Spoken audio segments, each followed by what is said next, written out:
জয় শ্রীহরি। আজকের বিষয়, যার গৃহে থাকে এই চারটি জিনিস তার গৃহে মা লক্ষ্মী ছুটে চলে আসেন। আর যারা প্রতিদিন প্রদীপ, ঘণ্টা, শঙ্খ এই সমস্ত জিনিসগুলো ধুয়ে দেন, তারা অবশ্যই কান খুলে শুনুন। আজকের বিষয় খুব গুরুত্বপূর্ণ বিষয়, সঙ্গে থাকুন, আশা করছি খুব ভালো লাগবে। তো প্রথমে আমি যে কথাটা বলবো আপনাদেরকে, আপনাদের গৃহে যদি ঠাকুর দেবতার স্থান নেই, হয়তো আপনারা অনেকেই ভাড়া বাড়িতে আছেন বা অন্যত্র কোথাও আছেন, সেখানে ঠাকুর দেবতাদেরকে রাখতে পাচ্ছেন না, রাখা সম্ভব হচ্ছে না। কিন্তু আমি বলি আপনাদেরকে প্রথম কথাই, অনেকেই বলেছেন যে আমার গৃহে সেরকম করে রাখার ব্যবস্থা নেই, কিন্তু ছোট্ট একটুখানি জায়গাতে হলেও অবশ্যই একটি লক্ষ্মীনারায়ণের পিকচার একটি ছোট জায়গায়, যদি মেঝেতে ব্যবস্থা থাকে একটি চৌকির ওপরে বা দু চারটে ইঁট পেতে তার উপরে শালু কাপড় পেতে একটি পিকচার অন্তত রাখুন। দেখুন, আমরা হিন্দু সনাতন ধর্মীয়, আমাদের গৃহে কিন্তু যেখানে যে অবস্থাতেই আমরা থাকি না কেন, আমাদের সঙ্গে লক্ষ্মীনারায়ণকে রাখা খুবই দরকার। তাহলে কি হয়, যেখানে যে অবস্থায় থাকি অনেক শান্তিতে থাকতে পারি। আর যে আর্থিক উন্নতি সেটাও কিন্তু হয়, না হলে কিন্তু বিপদ আপদ আমাদেরকে ঘিরে ধরে, আমরা সেখান থেকে বেরোতে পারি না। তাই অবশ্যই কিন্তু লক্ষ্মীনারায়ণের পিকচার বা মূর্তি গৃহে রাখা খুবই দরকার। আর এই জিনিসগুলোও কিন্তু ঠাকুরের স্থানে রাখা খুব দরকার। এই জিনিসগুলোর মধ্যে প্রথম জিনিসটাই হচ্ছে একটি শঙ্খ। শঙ্খধ্বনি ছাড়া গৃহ কোনোদিনও শান্তিময় হতে পারে না, গৃহ কোনোদিনও মঙ্গলময় হতে পারে না। গৃহে নানান রকমের বিপদ আপদ চলে আসে, বাহ্যিক শত্রুতা বেড়ে যায়, গৃহকে ক্ষতি করার জন্য সকলেই চেষ্টা করে, আর সেই চেষ্টায় সফল হয়। কিন্তু শঙ্খের ধ্বনি করলে সেই বিপদগুলো কোনোদিনও আসে না, অনেক শান্তিতে ভালোভাবে কিন্তু দিন কাটানো যায়। তাই অবশ্যই একটি শঙ্খ রাখা উচিত এবং সকাল সন্ধ্যায় শঙ্খধ্বনি করা উচিত। 3 বার শঙ্খ বাজাতে হয়, 3 বারের বেশি শঙ্খ বাজাতে নেই। আর অবশ্যই শঙ্খের মুখে একটু জল দিয়ে তারপর শঙ্খধ্বনি করতে হয়। শঙ্খধ্বনি করার পর আবার একটু জল দিয়ে তারপর ধুয়ে শঙ্খকে তুলে রাখতে হয়। শঙ্খ কখনোই মেঝেতে সরাসরি রাখতে নেই, একটি কাপড় পেতে তার উপরে রাখতে হয়। সেটা যে কোনো কাপড়, সাদা, লাল, হলুদ, এখানে কোনো অসুবিধা নেই। আপনারা যে কোনো একটি কাপড় ভাঁজ করে রেখে তার উপরে শঙ্খ রাখার চেষ্টা করুন। আর বাজানোর শঙ্খের মুখ সদা সর্বদা আপনার ঠাকুর যেদিকে আছে সেই দিকে থাকবে, আপনার দিকে সরু দিকটা থাকবে বাজানোর শঙ্খ। এইভাবে রাখতে হয়। শঙ্খ ধোয়া যে জলটা, ওই জলটা আপনারা যেখানে সেখানে ফেলবেন না। ঠাকুর ঘরেই শঙ্খটা ধুয়ে জল ফেলবেন না, একটু অন্যত্র শঙ্খ ধুয়ে জল ফেলার চেষ্টা করুন, কোনো সাইডে করার চেষ্টা করুন। তারপর ওই জল নিজে নিজে শুকিয়ে যাবে, কোনো অসুবিধা হবে না, বা আপনারা ওই জল মুছেও নিতে পারেন। এবার আপনাদেরকে বলি দ্বিতীয় যে জিনিসটির কথা, সেটি হচ্ছে প্রদীপ। প্রদীপ অবশ্যই একটি রাখতেই হবে, পিতলের প্রদীপ। আর যদি মাটির প্রদীপ নেন তাহলে প্রতিদিন পাল্টাতে হবে। তাই বলছি পিতলের প্রদীপ একটি অবশ্যই রাখতে হবে। পিতলের প্রদীপ প্রজ্বলিত করতে হবে। সকালে যদি প্রদীপ প্রজ্বলিত নাও করতে পারেন, সন্ধ্যার সময় অবশ্যই প্রদীপ প্রজ্বলিত করতে হবে। নারায়ণকে সন্ধ্যার সময় সন্ধ্যা দেখাতে হবে। সন্ধ্যা দেখানোর মন্ত্র আছে, আপনারা সেই মন্ত্র বলে সন্ধ্যা দেখাতে পারেন। এবার আপনাদেরকে যেটা বলবো, এই যে প্রদীপ প্রজ্বলিত করলেন, বাসি প্রদীপ রাখা যায় না। ধোয়া মাজা করে পরিষ্কার পরিচ্ছন্ন প্রদীপ ঠাকুরকে দেখাতে হয়, না হলে সেটা এঁঠো হয়ে যায়, তো তাই এটা করতে নেই। প্রতিদিন প্রদীপ ধোয়া মাজা করে নিতে হবে। যখনই প্রদীপ প্রজ্বলিত করবেন যেন প্রদীপ ধোয়া মাজা প্রদীপ, শুকনো প্রদীপ জ্বালাবেন। এবার বলি ঘণ্টা। একটি ঘণ্টাও কিন্তু গৃহে রাখা ভালো। গরুর খোদাই করা যে ঘণ্টা, ওই ঘণ্টা গৃহে রাখুন, ছোট হোক কোনো অসুবিধা নেই। ঘণ্টাও আপনারা বাজানোর পর আপনারা ধোয়াধুয়ি করে মাজা মেজে পরিষ্কার করে শুকনো করে আবার ঘণ্টা রাখুন। ঘণ্টা রাখারও কিন্তু একটা নিয়ম আছে, সেই নিয়মটাও কিন্তু মানতে হবে। ঘণ্টাকে সরাসরি মেঝেতে বসিয়ে দেওয়া যায় না, সেটা খুবই অপরাধের। ভগবান শ্রীহরি ভীষণ রুষ্ট হয়ে যাবেন। তাই ঘণ্টাকেও একটা রেকাবের ওপরে রাখবেন সবসময়, অথবা কাপড় পেতে তার উপরে রাখুন, কাপড় ভাঁজ করে তার উপরে রাখুন, সরাসরি মেঝেতে রেখে দেবেন না। এবার যে জিনিসটার কথা বলবো, অবশ্যই ঠাকুরকে প্রতিদিন জল নিবেদন করার জন্য জল প্রসাদ, জল বাতাসা, একটি থালা একটি গ্লাস ছোট অবশ্যই রাখতেই হবে। প্রতিদিন ভগবানকে একটু প্রসাদ জল নিবেদন করতে হবে, অর্পণ করতে হবে। যেখানে যে অবস্থাতেই থাকি আমরা, এ কাজটা কিন্তু করতেই হবে। আর এবার যে জিনিসটার কথা বলবো, এটা আপনারা যদি সম্ভব হয় রাখার, তাহলে অবশ্যই রাখুন। এটি হচ্ছে জলশঙ্খ। একটি জলশঙ্খ কিন্তু রাখা উচিত। জলশঙ্খ হচ্ছে স্বয়ং ভগবান শ্রীহরি নারায়ণের শঙ্খ, দক্ষিণাবর্ত শঙ্খ। নারায়ণের হাতে থাকে এই শঙ্খ। এই শঙ্খ একটি আপনাদের গৃহে রাখা উচিত যদি সম্ভব হয়। জলশঙ্খ রাখারও কিন্তু নিয়ম আছে। জলশঙ্খকেও আপনারা রাখবেন যখন, একটি স্ট্যান্ডের উপরে রাখুন। পায়ে কাপড়ের উপরে রাখলে জলশঙ্খ টলমল করবে, তাই স্ট্যান্ড সহ জলশঙ্খ কিনে আনবেন। জলশঙ্খের সরু দিকটা ভগবানের দিকে থাকবে, মুখের দিকটা আপনার দিকে থাকবে, সেইভাবেই রাখতে হবে।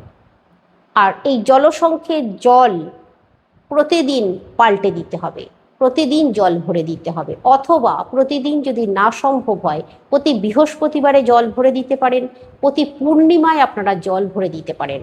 তারপর ওই জল ফেলে দিয়ে শুকনো করে জলশঙ্খকে আবার যথাস্থানে রেখে দেবেন।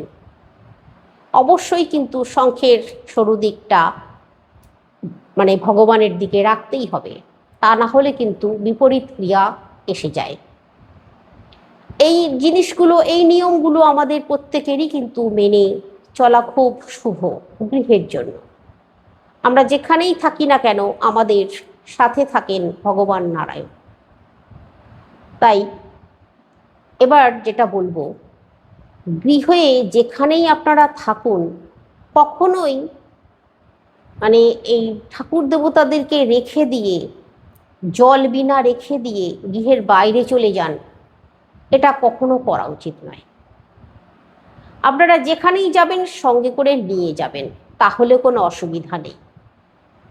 কিন্তু প্রতিদিন ভগবানকে জল নিবেদন করতে হবে, শঙ্খধ্বনি করতে হবে, প্রদীপ প্রজ্বলিত করতে হবে।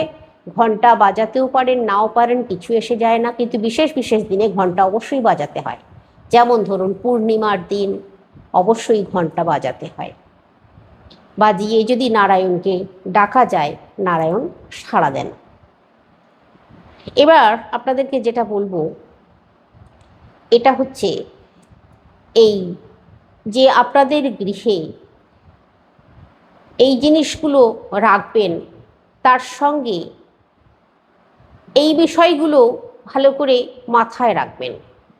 যেমন ধরুন সকালবেলা ঘুম থেকে ওঠার পর প্রথম কাজটাই কিন্তু আমাদের করা উচিত ভগবান দর্শন করা। তাই বলছি প্রত্যেকের গৃহেই লক্ষ্মীনারায়ণ রাখুন। আর সকালে ঘুম থেকে উঠেই প্রথমেই এনাদের দর্শন করুন। তাহলে কি হয় জানেন, সারা দিন আপনার খুব ভালোভাবে কাটবে। কোনো বাধা আপনাকে ছুঁতে পারবে না, কেউ আপনাকে কষ্টও দিতে পারবে না।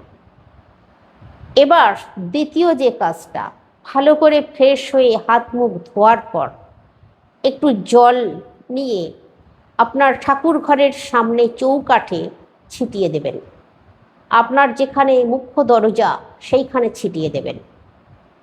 ঘর মোছামুছি করার সব সময় সম্ভব হয় না, সময় হয় না, কিন্তু এই বাসি ঘর, অবশ্যই বাসি ঘরে একটু জলের ছিটে যদি দিয়ে দেন, তাতেই কিন্তু শুদ্ধ হয়ে যায়, পবিত্র হয়ে যায়।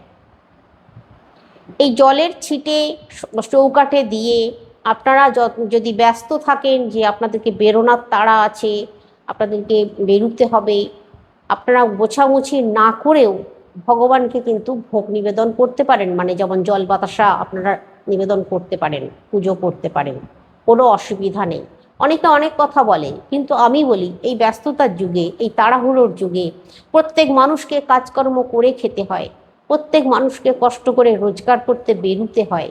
তাই প্রতিদিন হয়তো সম্ভব হয় না পুরো ঘর বাড়ি ঝাঁট দিয়ে মুছে তারপর ঠাকুর দেবতাদেরকে সেবা করার মতো সময় হাতে মানুষের নেই। তাই বলছি অবশ্যই আপনারা একটু জলের ছিটে আপনাদের মেন যেখানে ঠাকুর ঘর আছে, যেখানেই থাকুক ঠাকুর, সেই ঘরটায় সামনেটা একটুখানি জলের ছিটে দিয়ে দিন, আর মুখ্য দরজার সামনে জলের ছিটে দিয়ে দিন। তারপর ভগবানকে প্রসাদ নিবেদন করুন, ফুল নিবেদন করুন, সবই করতে পারেন, শঙ্খধ্বনি করুন, প্রদীপ প্রজ্বলিত করুন, যা যা করার সবই করে নিতে পারেন, কোনো অসুবিধা নেই। তারপর যে যার কাজে কর্মে যান, বেরোন, কোনো অসুবিধা নেই। কিন্তু প্রতিদিন নিয়ম করে, প্রতিদিন আমরা যেমন প্রতিদিন খাই, প্রতিদিন নিত্যকর্ম করি, সেরকম ভগবানকেও কিন্তু ডাকা মন প্রাণ ভরে। আমি বলছি না যে ভগবান প্রসাদ দিচ্ছি, ভগবান খেয়ে নিচ্ছে, খাচ্ছে না তো, নিজেরাই খাই, কিন্তু ভগবান প্রসাদ করে দেন, একটু দৃষ্টি দিয়ে দেন। কেন? আমাদের জীবনে মঙ্গল আসবে, আমরা আমাদের জীবনে খুব ভালোভাবে থাকতে পারবো।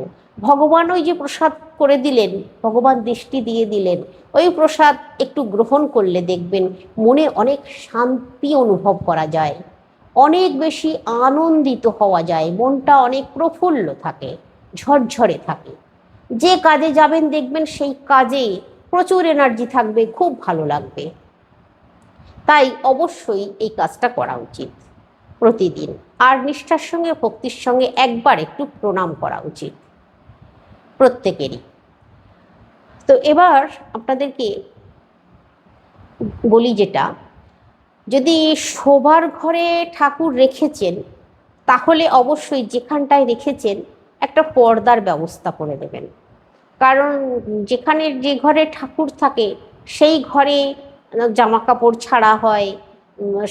ধরুন শোবার ঘরে ঠাকুর আছে, তাহলে সেখানেই জামা কাপড় ছাড়া হচ্ছে, স্বামী স্ত্রীও ঘুমানো হয়, ছেলে মেয়ে সকলেই সেখানে থাকে, সেখানেই ছেলে মেয়েরা হয়তো একটু খাওয়া দাওয়াও করে নেয়, সেই ঘরেই সব কিছু হয়। তাই বলছি বেলা 12টা পর্যন্ত খুলে রাখুন, 12টার পরে আপনারা একটু পর্দা দিয়ে রাখার ব্যবস্থা করুন। তারপরে আবার বিকেলবেলায় পর্দা খুলে দেবেন, আবার রাত্রিবেলায় রাত্রি 10টার সময় কি 9টার সময় পর্দাটা দিয়ে দেবেন। এই কাজটা করলে খুব ভালো, এতে কোনো অসুবিধা হয় না। আমি জানি সকলের পক্ষে আলাদা করে ঠাকুর ঘর করা সম্ভব মোটেই নয়, একেবারেই সম্ভব নয়। একটা ঘরেই বহু মানুষ আছেন যারা খুব কষ্ট করে দিনের পর দিন একটা ঘরের মধ্যেই সব কিছু করেন, কিন্তু তাদের ঘরেও দেখেছি আমি অনেক বাড়িতেই একটা জায়গায় ঠিক একটি ঠাকুর কিন্তু আছে, ঠাকুরের স্থান আছে। তো সেইখানে একটি ছোট পর্দার ব্যবস্থা করলে খুব ভালো হয়। এতে করে কি হয় জানেন, আপনারাও আপনাদের যে মনের মধ্যে যে জড়তাগুলো থাকে সেগুলো কিন্তু কেটে যায়, অতটা জড়তা লাগে না, ভালোভাবে আপনারা করতে পারেন সব কিছু। তো এই কাজটা করবেন। আর একটা কথা আপনাদেরকে বলি, আপনাদের গৃহে যদি শিবলিঙ্গ থাকে তাহলে শিবলিঙ্গকে কিন্তু প্রতিদিন স্নান করাবেন, প্রতিদিন অবশ্যই জল অর্পণ করবেন। শিবলিঙ্গ কখনোই কিন্তু স্নান বিনা রাখবেন না। শিবলিঙ্গ রাখলে এই কাজটা কিন্তু করতেই হবে। ওই জন্যই বলছি আপনাদেরকে যদি বাইরে যাবার কোথাও প্রয়োজন হয় অবশ্যই সাথে করে নিয়ে যাবেন। একটি ব্যাগ নেবেন, কাঁধের ব্যাগ, সেই আলাদা করে, যেই ব্যাগের মধ্যে কোনো খাবার দাবার থাকবে না বা নিজেদের কোনো জামা কাপড় থাকবে না, একটা সম্পূর্ণ আলাদা একটা ব্যাগ নিয়ে নেবেন। সেই ব্যাগের মধ্যে ঠাকুর নিয়ে আপনারা সেখানে যেতে পারেন, কোনো অসুবিধা নেই। সেখানে গিয়ে আপনারা জল অর্পণ করুন। যে জল খাচ্ছেন, পান করছেন, ওই শুদ্ধ জল অর্পণ করলেই হবে। গঙ্গা জলে দিতে হবে এমন কথা কিন্তু কোথাও নেই, কিন্তু জল অবশ্যই অর্পণ করতেই হবে। তো এই ছিল আজকের বিষয়। আশা করছি আপনাদের ভালো লেগেছে। আজকে একবার হলেও কমেন্টে লিখুন জয় শ্রীহরি, নারায়ণের জয়, হর হর মহাদেব। দেখবেন খুব ভালো থাকবেন, শান্তিতে থাকবেন। আসছি আজকে।